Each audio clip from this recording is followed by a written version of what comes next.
Boa noite, irmãos. A graça e a paz. Amém? Deus é tão bom, tão bom. Ele é maravilhoso. Quando a gente pensa que somos filhos de Deus, amados irmãos, não é bom demais? Somos filhos de Deus. E como filhos de Deus, a gente não precisa fazer muita coisa. É muito interessante isso. Quem é que tem filhos aqui que já cresceram um pouquinho? Nossa, tanto. Quando você olhava lá seu filho dormindo, ele estava fazendo alguma coisa? Nada. Não estava chorando, graças a Deus. Estava quietinho. Mas você, quando está olhando seu filho, sua filha, não está fazendo nada. O que você sente por ele? Muito amor. Muito amor. Não é pelo que ele faz, é por quem ele é. Filho, filha. Queria te dizer isso essa noite. Deus ama você por quem você é. Você é filho, filha. Você não precisa ficar lutando por reconhecimento. Você já é reconhecido por Deus. E tem mais ainda. Você é livre para não fazer nada para impressionar ninguém. Sabe, nenhum título teu e nenhuma posse tua te dará um nome ou um status maior daquele que você já possui. Sabe qual é o seu status espiritual, a sua referência espiritual, o seu nome espiritual, vamos colocar assim, você é filho. O que é que você pode fazer para se tornar maior do que um filho de Deus? Nada. Nada. E isso é libertador. É ou não é? Nada que você faça te tornará maior que filho de Deus. Então, fique em paz. Calma. Essa correria toda. Calma. A ansiedade é o mal desse século. E a ansiedade é esse excesso de preocupação com o que vai acontecer. Você não precisa ficar preocupado com o que vai acontecer. Filipenses 4 ensina isso. É só nós colocarmos tudo diante do Pai e descansarmos no Pai. Aprender a descansar no Pai. Bem, mas não é sobre isso que eu quero falar hoje. Essa foi uma inspiração assim que me veio de te dizer isso. Quem sabe você estava precisando ouvir isso. E você é amado como filho, você não precisa fazer nada, o Pai já fez. O que tinha que ser feito, o Pai já fez. Fique em paz, Deus te ama, e Ele tem um plano e um propósito para a sua vida, e vai se cumprir em nome de Jesus. Mas hoje eu quero falar sobre a vitória no deserto. Nós nessa série estamos aprendendo com os heróis da fé algumas lições que devemos tirar para a nossa vida, para a gente ir melhor. A gente pode sofrer menos quando aprende com aqueles que já passaram por algumas coisas. E hoje eu quero aprender alguma coisa com Moisés. Eu ia hoje falar sobre o sofrimento do cristão, como conversei com o Carlos sobre isso, mas Deus, hoje, no carro, me deu essa mensagem. Eu estava andando de carro e Deus me deu essa mensagem hoje. E eu entendi que eu deveria pregar para você exatamente essa mensagem, então, pega que é tua, porque o negócio foi feito agora, e o Hernandes Dias Lopes diz que para uma mensagem ficar boa, tem que pregar pelo menos 15 vezes. Então, tenha paciência, é a primeira vez que eu vou pregar ela. Tá bom? Vitória no deserto. Vamos olhar hoje, vamos entender hoje que todos nós, e eu tenho falado sobre isso, todos nós temos um propósito na vida. Você precisa mais do que existir, você precisa viver. Quem existe, tanto faz existir, não existir, já não se importa mais. Desistiu dos sonhos, desistiu daquilo pelo que o seu coração queimou um dia, abandonou projetos, foi enterrando sonhos, e tem um cemitério pessoal que vai carregando. Essas pessoas estão existindo. Deus não nos chamou para existir, Deus nos chamou para ter vida e vida em abundância, para viver. E para viver a gente precisa se alimentar. O que é que você mais gosta de comer? Jesus fala de um alimento. Em João capítulo 4, ele está conversando com a samaritana e os apóstolos foram comprar comida. E quando chegam, ele fala assim, não quero comer agora, eu tenho uma outra comida que vocês não conhecem. E Jesus disse, a minha comida é fazer a vontade do meu Pai.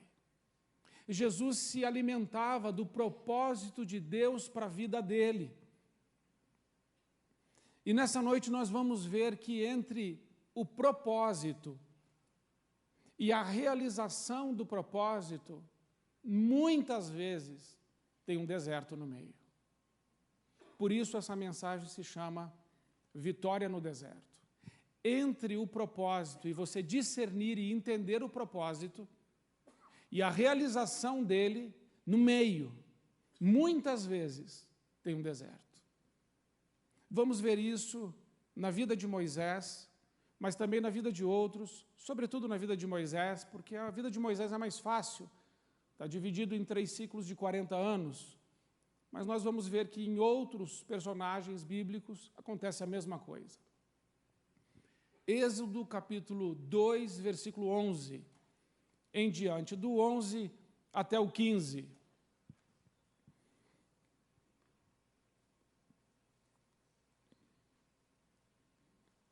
Isso. Certo dia, sendo Moisés já adulto, foi ao lugar onde estavam seus irmãos hebreus e descobriu como era pesado o trabalho que realizavam. Viu também um egípcio espancar um dos hebreus. Correu olhar por todos os lados e, não vendo ninguém, matou o egípcio e escondeu na areia. No dia seguinte, saiu e viu 2 hebreus brigando. Então perguntou ao agressor, por que você está espancando o seu companheiro? O homem respondeu, quem o nomeou líder e juiz sobre nós? Quer matar-me como matou o egípcio? Moisés teve medo e pensou, com certeza tudo já foi descoberto. Quando o faraó soube disso, procurou matar Moisés, mas esse fugiu e foi morar na terra de Midian. Ali assentou-se à beira de um poço. Irmãos, deixa o versículo 11 para mim. A primeira coisa que me chamou a atenção, quando esse texto me veio à mente, eu comecei a ler a palavra, eu entendi que houve um dia, um certo dia, a Bíblia diz assim, certo dia, não é um dia especial, é um dia qualquer. E num dia qualquer, pode acontecer uma coisa muito importante. Num dia que você não espera, Deus pode agir. Num dia que você nem imagina, Deus já havia planejado na agenda dele um encontro com você. Essa expressão, certo dia, aparece outras vezes nas Escrituras. Ela aparece em Atos capítulo 3. Diz que Atos 3, a partir do versículo 1, vai dizer, certo dia, Pedro e João estavam indo orar. E quando eles estavam indo orar, eles estavam indo para o templo. E lá tinha um aleijado de nascença há 40 anos.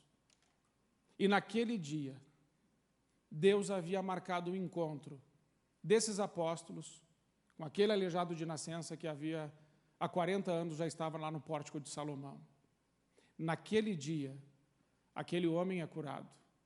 Naquele dia, as pessoas veem a glória de Deus na vida daquele homem. Que dia?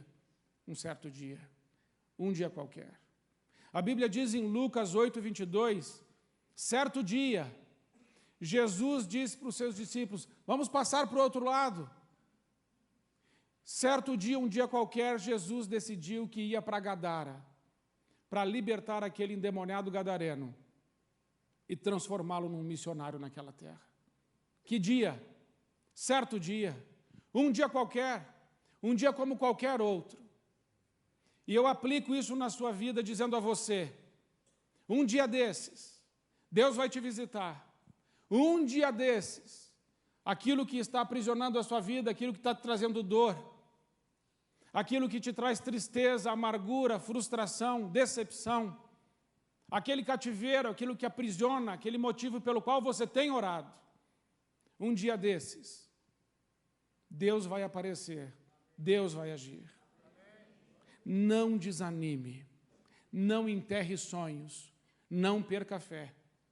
Quando eu lembro de Atos capítulo 3, que diz que certo dia Pedro e João foram àquele templo orar, aquele paralítico estava lá há 40 anos. Ele era paralítico há 40 anos, ele era levado lá. Você acha que Jesus passou por ele? Com certeza. E os apóstolos já haviam passado por ele? Com certeza. Ele foi curado naquela época? Não, não foi. E por que ele foi curado em Atos capítulo 3? Porque Deus tem um propósito. Porque Deus tem um plano. E os seus planos não podem ser impedidos. E a sua vontade é boa, perfeita e agradável. Aquele homem foi curado naquele dia, naquela hora e naquele lugar, para a glória de Deus. Deus tem um encontro marcado com você. Deus te conhece, sabe o que você tem vivido, se importa e certamente Ele vai agir. Como disse Jó, eu bem sei que o meu Redentor vive e que, por fim, Ele se levantará em meu favor. Ele vai se levantar em seu favor. Creia nisso. Amém? Certo dia, depois do versículo 12, é bom deixar o texto por ali, para a gente ir acompanhando ele. Depois diz assim: sendo Moisés já adulto, foi ao lugar onde estava, certo dia, sendo Moisés já adulto, foi ao lugar onde estavam seus irmãos hebreus. Irmãos hebreus. Amados irmãos, olha isso. Diz irmãos hebreus. O que nos faz entender que Moisés já sabe que os hebreus são seus irmãos. E descobriu como era pesado o trabalho que realizavam. Agora ele descobriu isso.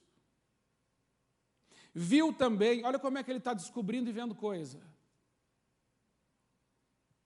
Viu também um egípcio espancar um dos hebreus. Versículo 12. Correu olhar por todos os lados e, não vendo ninguém, matou o egípcio, o escondeu na areia. E o versículo 13 diz que no dia seguinte ele viu dois hebreus brigando. E veja, ele viu, no outro dia continua vendo. O propósito para a vida de Moisés está revelado. Ele sabe que Deus o chamou para libertar o povo hebreu do Egito. Está claro o propósito? Primeira pergunta para você esta noite. O propósito de Deus está claro para você? Uma pesquisa foi feita, e não sei com quantas pessoas, mas uma pesquisa foi feita e foi feita uma pergunta nessa pesquisa. Você conhece o propósito de Deus para a sua vida? 5% disseram que sim. 5%. Outra pergunta foi feita. Você está vivendo o propósito de Deus para a sua vida? 1% disse sim. Em nome de Jesus, você não está nessa estatística. E se estiver, vai sair dela. Porque Deus te criou com um propósito. Moisés, na fase adulta, com 40 anos de idade, ele descobre o seu propósito. Mas não é suficiente, meus irmãos, é isso que Deus tem me ensinado. Conhecer simplesmente o propósito, nós precisamos ser preparados para viver o propósito para o qual Deus nos criou. Moisés conheceu o propósito aqui. Ele sabe que ele precisa libertar os hebreus. Ele conhece agora o propósito da sua existência. Porém, ele age completamente errado ao decidir matar aquele homem. Conhecer o propósito e vivê-lo, há uma distância muito grande entre isso.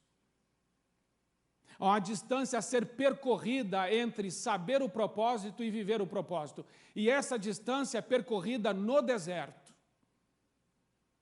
É no deserto que nós percorremos a distância entre saber e viver o propósito. E ali nós vemos que Moisés vai e mata aquele homem, e ele sabia que estava fazendo aquilo de forma errada, porque a Bíblia diz que ele ora por todos os lados antes de matar aquele homem. E ele ainda esconde aquele homem na areia. Nenhum propósito que Deus nos der justifica matar alguém. Nenhum propósito e nenhuma visão justifica a morte de uma pessoa. Não, mas foi Deus que me mandou libertar, ok? Deus te mandou fazer isso? Mandou. Como Ele mandou fazer? É desse jeito. Lembre-se, Moisés está no Egito e Moisés está sob a liderança de Faraó. Faraó é um tipo para Satanás e Egito é um tipo para o mundo. Ele estava no mundo, que já sobre o maligno. E nesse lugar, ele tomou uma decisão muito errada. A primeira lição que eu tiro desse texto é que não adianta conhecer o propósito de Deus para a nossa vida. Precisamos viver ou percorrer o caminho para viver o propósito de Deus da forma certa. Então nós vemos alguns homens que foram para o deserto. Primeiro homem que foi para o deserto, Moisés. Moisés, depois disso, vai fugir. O texto diz no versículo 15 que ele fica com medo e foge. Porque ainda que você esteja pensando que está executando um propósito de Deus, você pode estar fazendo tudo da forma errada e isso vai gerar na sua vida fuga e confusão. Nós vemos que entre um propósito e a realização dele há um deserto. Quando nós olhamos para a vida de José, José tinha um sonho. Mas entre o sonho e a realização daquele sonho teve o quê? Teve cova.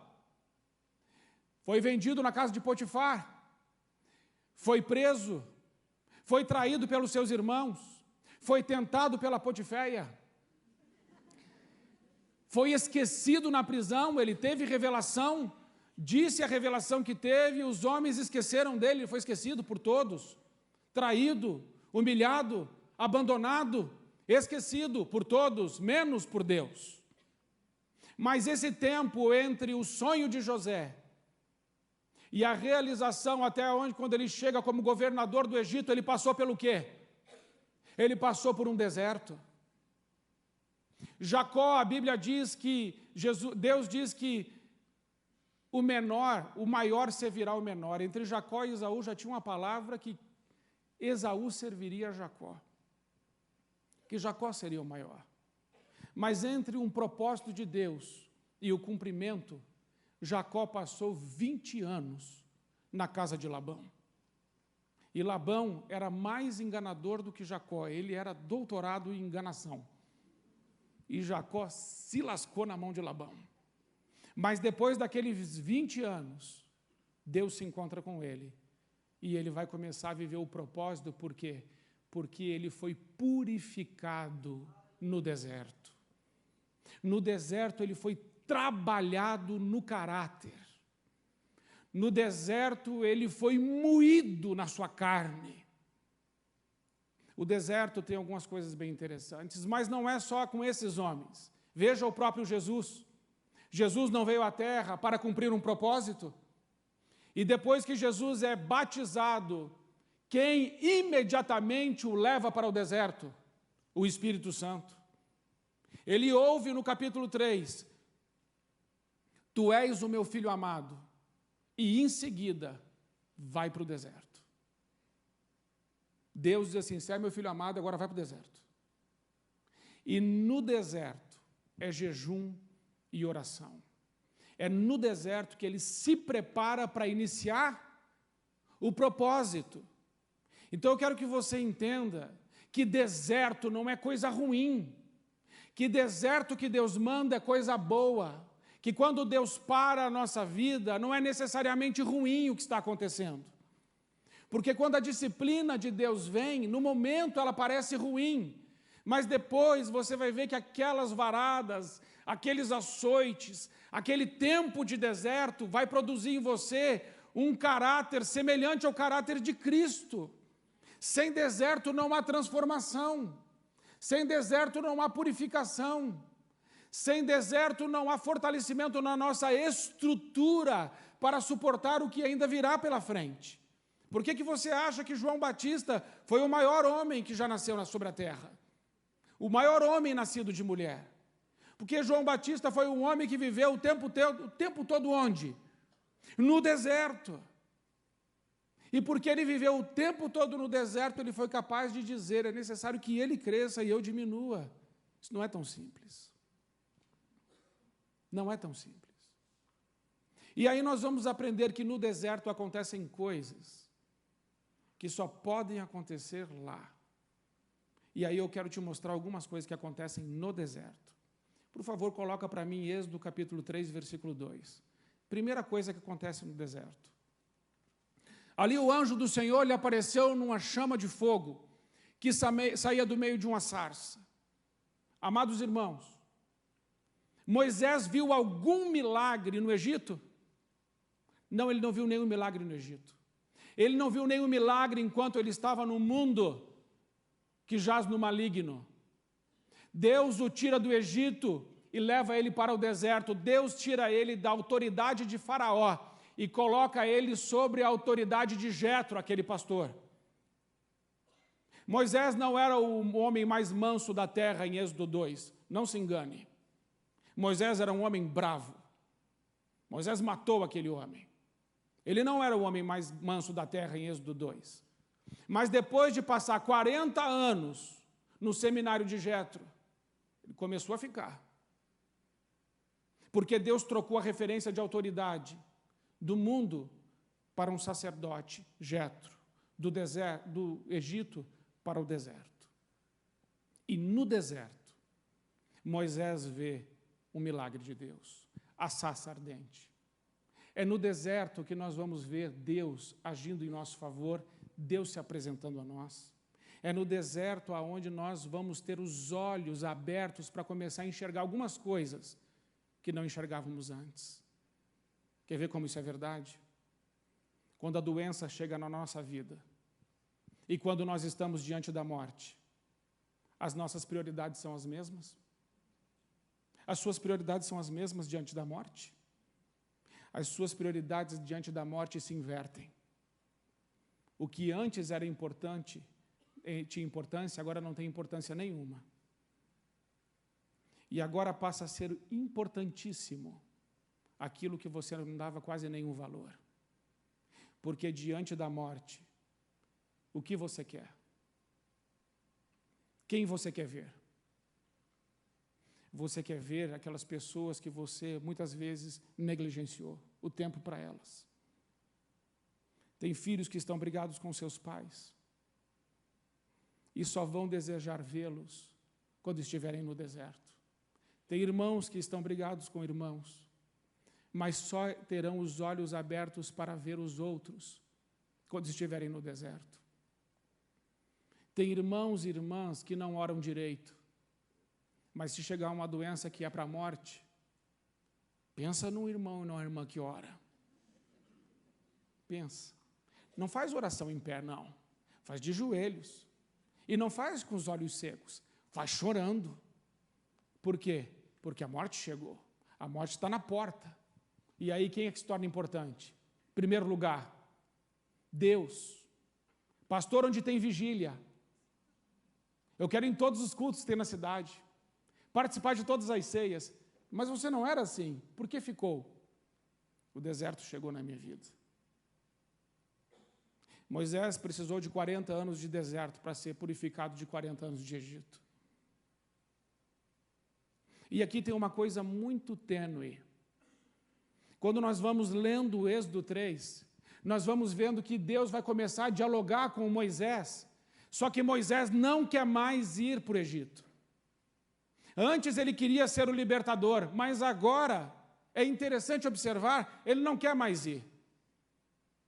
Deus chega no exato momento em que talvez ele estivesse desistindo do propósito de Deus para a vida dele, porque se passou muito tempo.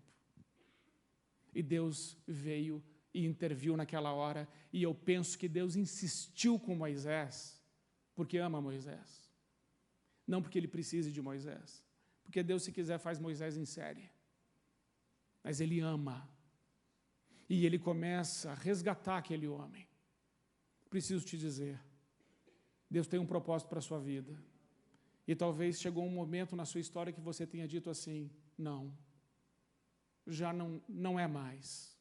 Já acabou e Deus tem insistido com você, mas você tem dito assim, não, já estou ficando velho, ou o tempo já passou. Não é nada disso. E eu digo para você, não é nada disso mesmo. Deus foi ter a primeira conversa com Abraão, ele tinha 75 anos. Ele começou com Abraão com 75, não sei quantos anos você tem, parece ter menos que isso daqui. Deus pode te usar. Deus foi conversar com Moisés, ele tinha quantos anos? 80 anos. Pastor, você está pegando pesado. Deus só conversa com velho? Não. Mas tem gente que demora muito tempo para responder o apelo. Deixa Deus te usar. Mas a parte de deixa Deus te usar é para o final. Coloca Êxodo 3, versículo 4. O Senhor viu que ele se aproximava para observar, e então do meio da sarça chamou Moisés, Moisés. Meus irmãos, olha que lindo. No deserto, ele ouviu a voz de Deus. Ele não só viu o anjo na sarça, a sarça queimando, e ela não se consumia, mas agora ele está ouvindo a voz de Deus. No deserto, os nossos ouvidos são destampados. No deserto, as outras vozes se calam. No deserto, um silêncio interior dentro de nós se faz. No deserto, é colocado em ordem o nosso mundo interior. Então, no deserto, Deus chega e chama o nosso nome e nós respondemos: eis-me aqui, Senhor.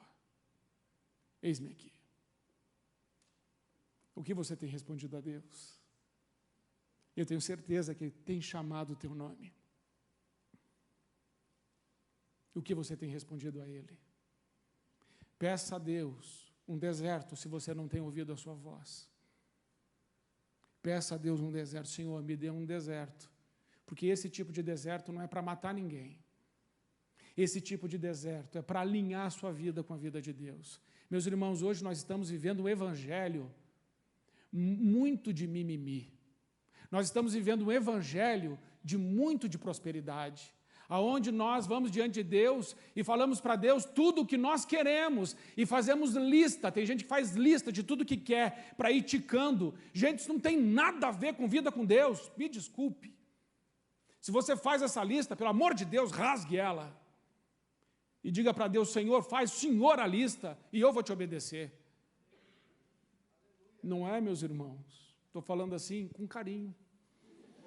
Entendeu? Porque senão, amados irmãos, a gente vem na presença de Deus para quê? Senhor, é o seguinte, parece que a gente está indo no mercado com a lista de compras, quer sair com o carrinho cheio. Quando é que o culto é bom? Quando a gente sai com o carrinho cheio. Não. O culto é bom quando a gente sai dizendo assim: Senhor, puxa,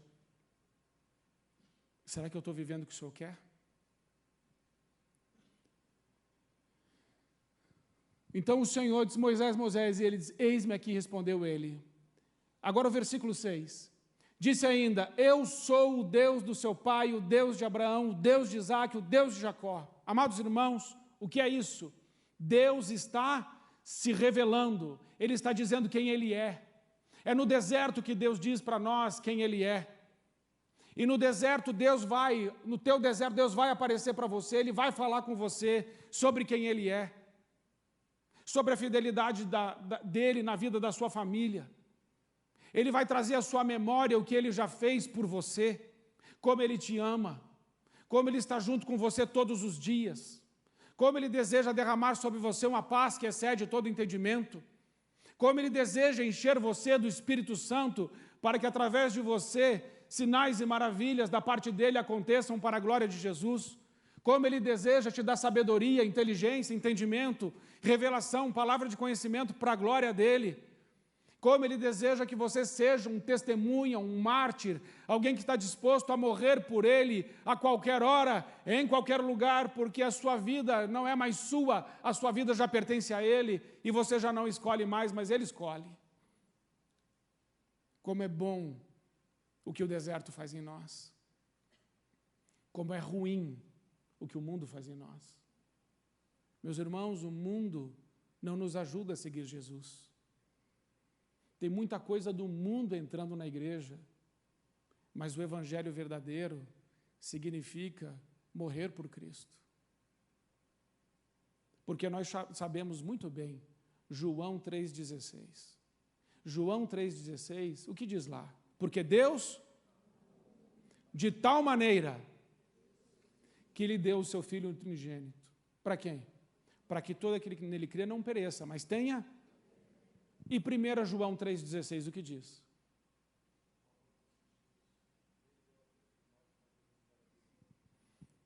O amor consiste nisso. Ele deu a vida por nós, mas nós devemos dar a vida pelos nossos irmãos. Nós sabemos João 3,16, mas nós não sabemos 1 João 3,16. Porque o mundo não quer que a gente saiba, mas eu te digo, se você não estiver disposto a morrer pelo seu irmão, há muito pouco de Jesus em você, há muito pouco de Jesus em mim. A nossa carne se levanta demais e precisa de um deserto, às vezes, para que ela diminua e a gente tenha mais de Deus, mais a mentalidade do Espírito, menos a mentalidade da carne. 3, versículo 7, do 7 ao 9. Disse o Senhor, de fato tenho visto a opressão sobre o meu povo no Egito e também tenho escutado o seu clamor por causa dos seus feitores e sei quanto eles estão sofrendo.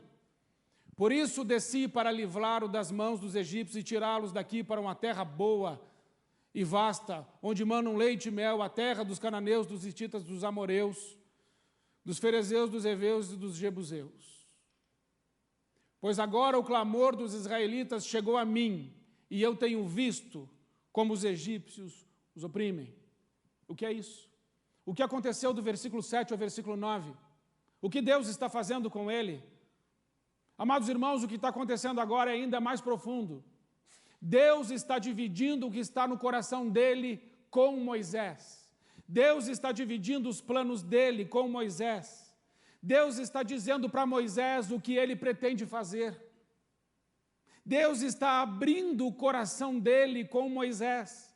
Ou seja, nós jamais receberemos do coração de Deus se não for no deserto. É no deserto aonde Deus divide conosco os planos que Ele tem para nós, os planos que Ele quer fazer. É no deserto que nós temos intimidade com Deus. A maioria dos heróis da fé, se não todos, passaram por desertos. Quando a chapa começa a esquentar e a gente vai para um deserto, ele começa a acontecer, imediatamente a gente diz assim, Senhor, me tira daqui. Me tira daqui. Talvez a gente devesse dizer, Senhor, o que o Senhor quer me ensinar com isso? O que eu preciso aprender? Onde eu posso melhorar? Deus só divide o que está no coração dele com o que está no nosso coração quando a gente está no deserto. Porque é no deserto que a gente vai estar preparado para ouvir o que está no coração de Deus. Pode passar? Vá, pois, agora, eu o envio. Agora ainda é mais, meus irmãos. Agora ainda é mais. Veja que a conversa ela vai se aprofundando. Primeiro ele viu, depois ele ouviu. Depois Deus começa a dividir com ele os seus planos. E agora Deus está dizendo para ele, o meu plano é você quem vai fazer. Eu tomei a decisão. Eu vou usar você. Eu vou enviar você. Eu quero que você seja usado para fazer aquilo que eu quero que você faça. Você está pronto e você está pronta para ser um herói, uma heroína da fé? Você está pronto para dizer a Deus, eis-me aqui, eu vou, Senhor. Eu vou. Eu quero encerrar com Êxodo, capítulo 4, versículo 2, por favor. E eu quero te fazer essa pergunta. É uma pergunta que eu quero que fique na sua mente, você não esqueça dela. É a pergunta que Deus faz. Êxodo 4, versículo 2. Então, o Senhor lhe perguntou, que é isso que está em sua mão? Você veio aqui essa noite, sabe por quê? Não foi para ouvir uma bela mensagem, uma mensagem empolgante, uma mensagem que você vai sair daqui dizendo, nossa, que mensagem. Não, não. Sabe por que você veio aqui essa noite? Porque Deus tem uma pergunta para te fazer. E a pergunta que Deus tem para te fazer essa noite, o que você tem na sua mão? Moisés tinha uma vara. O que era a vara? A vara é o que ele recebeu no deserto. No deserto, ele se tornou pastor.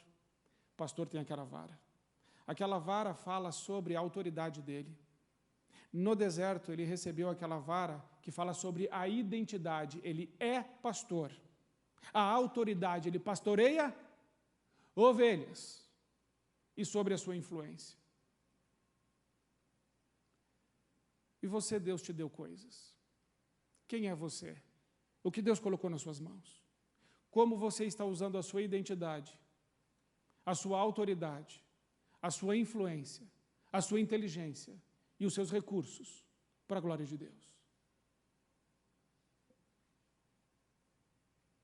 O que você tem nas suas mãos? O que você tem nas suas mãos está nas mãos de Deus? Ou o que você tem nas suas mãos está nas suas mãos? Porque Deus disse para ele, joga essa vara no chão. E depois pegue ela. Você está disposto a jogar tudo que você tem no chão porque Deus mandou? Você está disposto ou disposta a jogar tudo fora? Tudo que você conquistou, tudo que você é, todos os seus títulos, todas as suas posses, toda a sua influência, por amor a Deus?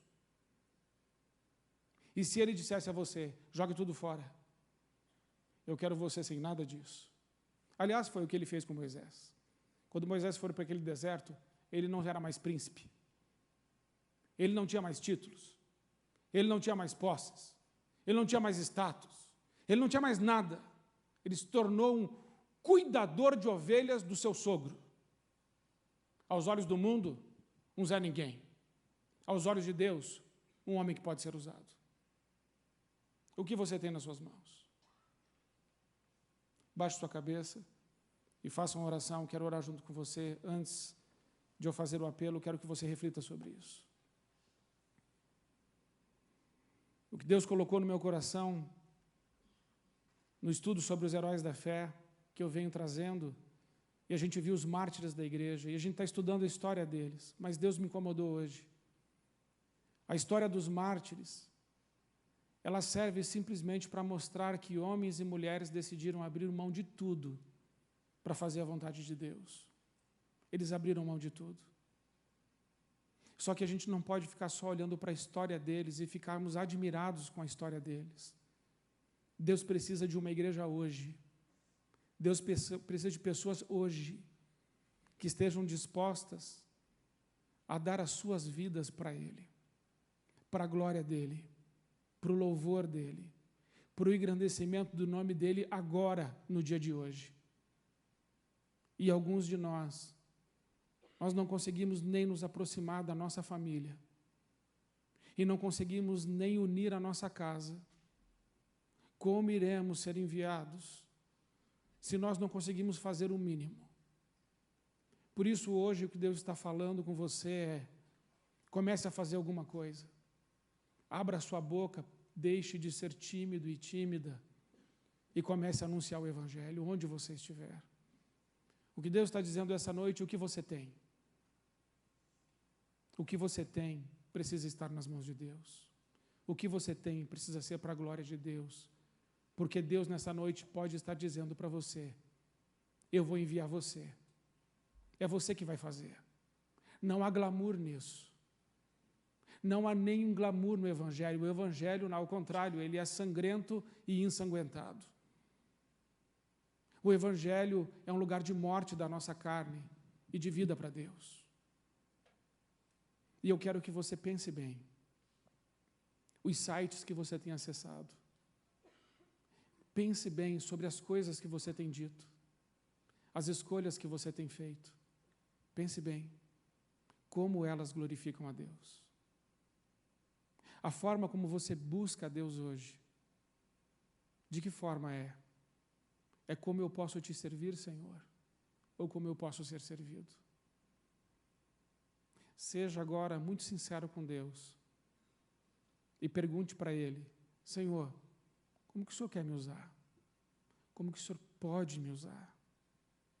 Como que eu posso sofrer por Ti? Como que eu posso abrir mão dos meus sonhos e planos para viver os Teus? Fale com Ele.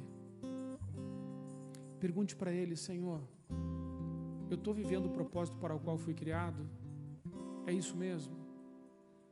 Ou estou vivendo as conveniências da vida? Diga para Ele: eu não quero, Senhor, viver conveniências, eu quero viver na convicção que estou servindo ao Rei dos Reis e Senhor dos Senhores, que um dia eu hei de encontrar. Quero poder olhar nos seus olhos e dizer: sim, Senhor, eu fiz o que o Senhor me mandou, eu te obedeci, eis-me aqui. O que Deus gostaria de ouvir de cada um de nós é: eis-me aqui, Senhor, envia-me a mim. Então eu quero fazer um apelo a você nessa noite, e o apelo que eu quero fazer a você nessa noite é esse.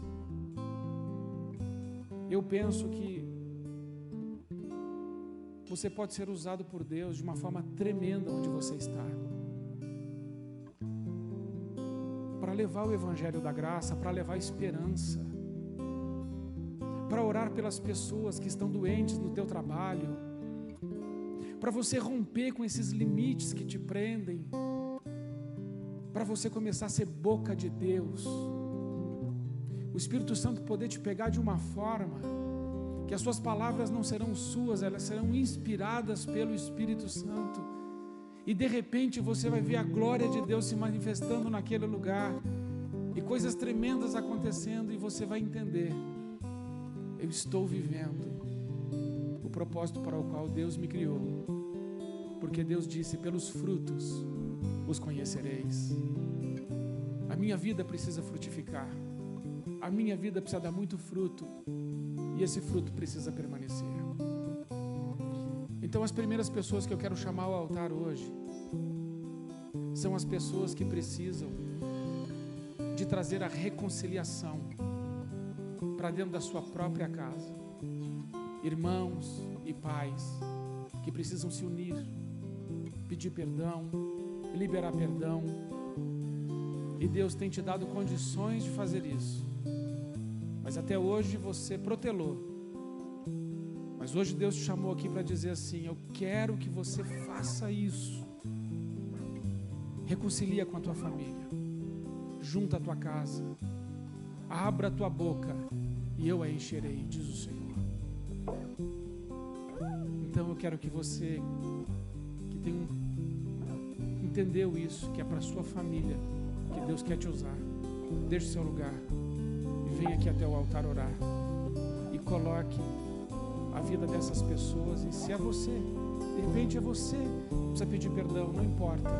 Importa é que você está tomando uma atitude hoje de sair daqui, desse culto, e procurar essa pessoa e resolver em nome de Jesus, porque nisso o nome de Jesus é glorificado. Nisso o nome de Jesus é glorificado. Nossa família não pode ficar dividida. A palavra de Deus diz que uma casa dividida não prevalecerá. Precisamos trabalhar para a unidade da nossa casa, da nossa família. Então, não adianta orar: Senhor, junta a minha família. Tem que ser assim: Senhor, me usa, eu vou fazer isso, é eu que vou fazer. Então, deixa Deus te usar, deixa Ele te usar. Sabe por quê? Se você sair desse culto e fizer isso mesmo, esse culto foi maravilhoso, porque você soube o que fazer com esse culto.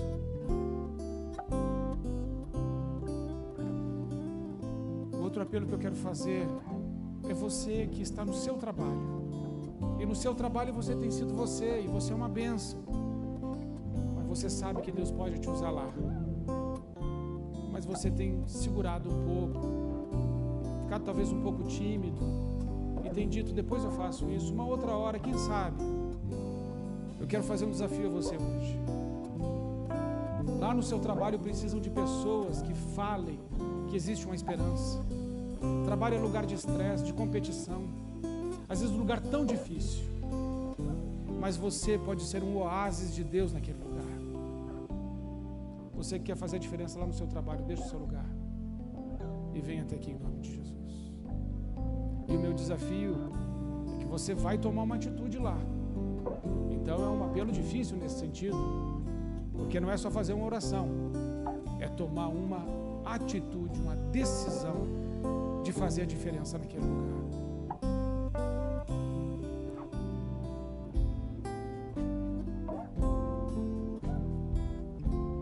Deixa o Espírito Santo falar com você. Se o Espírito Santo falou com você que você vai fazer alguma coisa, ele vai te honrar e ele vai te ajudar. Nisso, os intercessores podem ir orando, fiquem à vontade. E agora eu quero orar por você que tem buscado discernir o propósito de Deus para a sua vida. Eu só tenho buscado discernir isso. Só que isso não está claro para mim ainda. Qual é o propósito de Deus? Então eu também quero orar por você para que isso fique claro. Deixe também o seu lugar e venha até aqui à frente. Vamos orar para que o Espírito Santo te dê clareza do que você precisa fazer. Sabe por quê, irmãos? Não devemos existir. Devemos viver e viver para a glória de Deus. E dentro desse propósito, Deus vai te sustentar em nome de Jesus. Em nome de Jesus.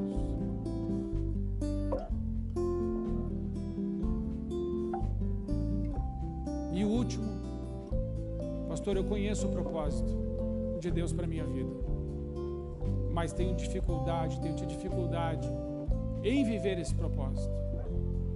Também quero orar nesse sentido por você. Deixe o seu lugar e venha. Quando eu era bivocacionado, eu senti dificuldade de largar o meu trabalho secular para ser pastor de tempo integral, para viver plenamente o propósito. Essas coisas acontecem, mas chega uma hora que precisamos tomar uma decisão. Quem sabe chegou a hora de você tomar uma decisão nesse sentido. Eu quero viver o propósito. Eu estou vivendo ele um pouco, mas não estou vivendo ele plenamente. Mas quero tomar essa decisão hoje. Amém? Você deixa o seu lugar e vem, e nós vamos orar juntos.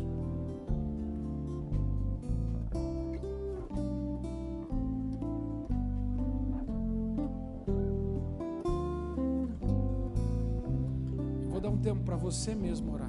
Ore a Deus, depois eu vou orar. Mas é o seu momento com Ele. E quem está no banco, às vezes tem um filho, um irmão, alguém que você lembrou. Ore por ele, ore por ela. Você que já está vivendo o propósito de Deus para a sua vida, mas você lembrou de alguém, interceda para que essa pessoa também seja tocada e alcançada pela graça de Deus.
Irmãos, eu quase esqueci.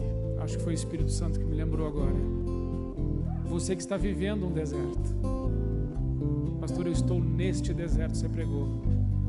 Tem sido tão duro, tão difícil. Deixe o seu lugar também. Quero orar com você. O seu deserto pode ser uma doença. O seu deserto pode ser um filho que foi para as drogas. O seu deserto pode ser um deserto onde Deus está trabalhando na sua vida e você tem sentido tanta dor, tanta tanta angústia. E aí você deixa o seu lugar, vamos orar juntos. Que o Espírito Santo te fortaleça e te console nesse tempo, de que você prevaleça, porque o deserto não é para te matar. Não, o deserto é para te fortalecer. O deserto é para te purificar, aperfeiçoar, é para te transformar segundo a imagem de Jesus Cristo, nosso Senhor, de glória em glória. Amém, irmãos? Vamos ficar em pé. Você pode ficar em pé, se você quiser. Deixa eu falar uma coisa para vocês, assim, muito carinho. Eu tenho aprendido, irmãos, que nós não devemos ser somente ouvintes, mas também praticantes da palavra.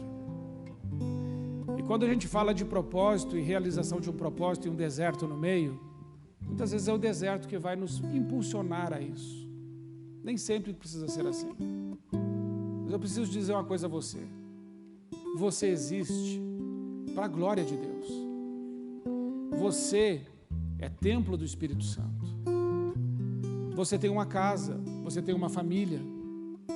E essas pessoas precisam ouvir a voz de Deus lá. E a voz de Deus significa a sua voz. Deus vai usar os seus lábios.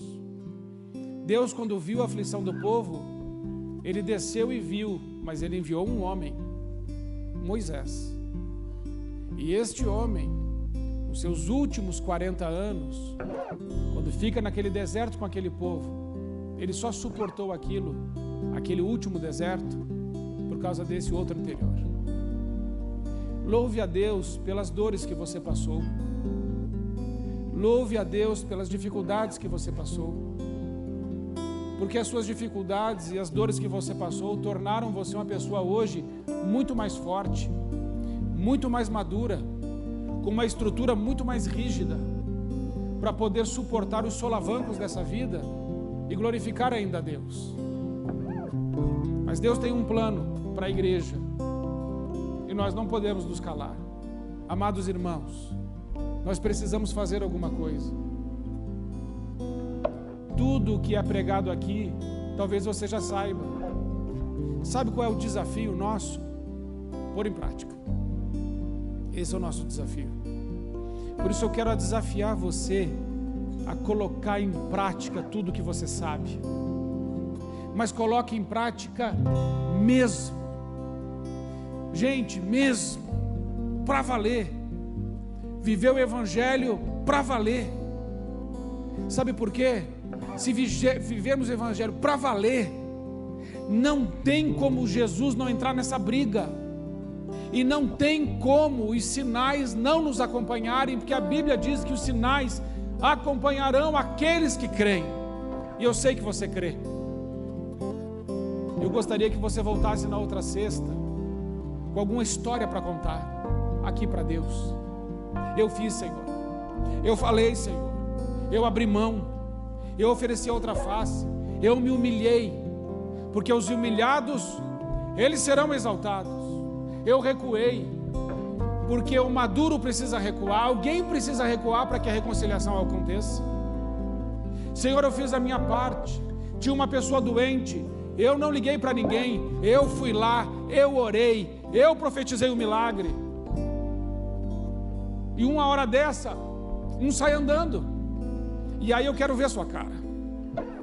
Você vai dizer, por que eu não fiz isso antes? Por que eu não fiz isso antes?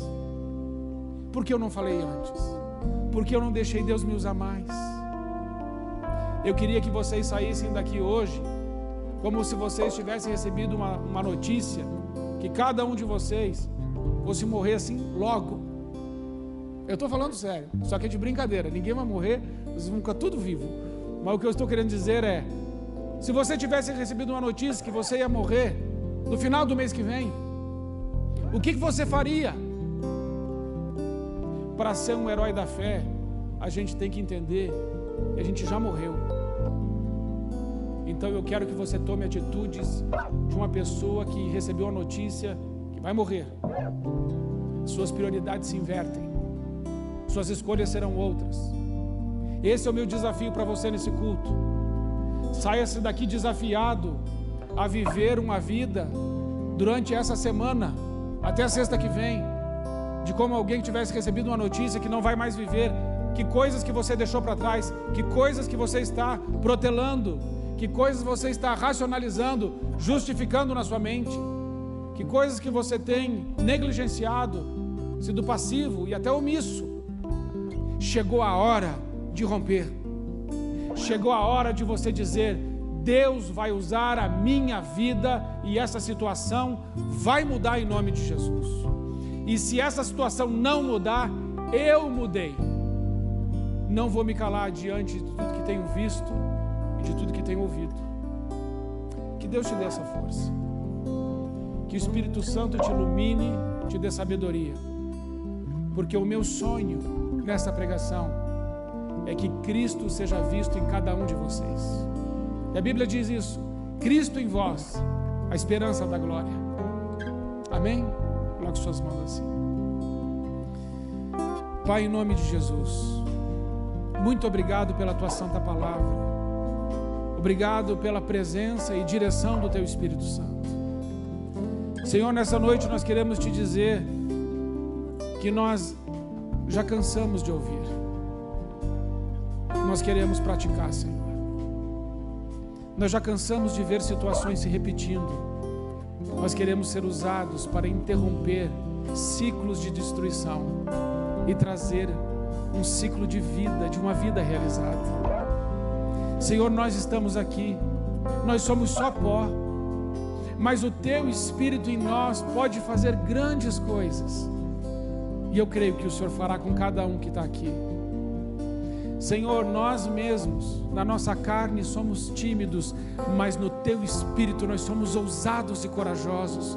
Por isso repreendemos a nossa carne nessa noite e queremos viver pelo teu Espírito Santo. Espírito Santo, ilumina cada um, dá ousadia, dá coragem, Senhor, poder, para que as famílias se reconciliem, para que no trabalho brilhe a tua luz, para que onde estivermos as pessoas possam dizer: tem alguma coisa diferente com você, você mudou.